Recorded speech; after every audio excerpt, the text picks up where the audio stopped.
5 centimetre. சிடிங்கிறது 15 centimetre. டிங்கிறது 30. Already பார்த்துட்டோம், முன்னாடியே பார்த்துருக்கோம்.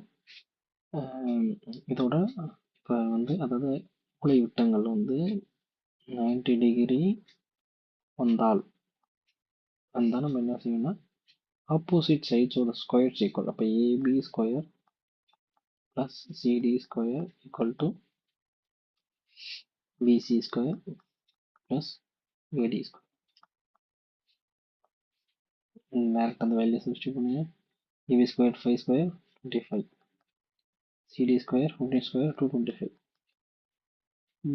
ஏடி ஸ்கொயர் பிசி ஸ்கொயர் அப்படி இருக்கு. ஏடி ஸ்கொயர் என்ன 169, 13 ஸ்கொயர் 169. 250 minus 169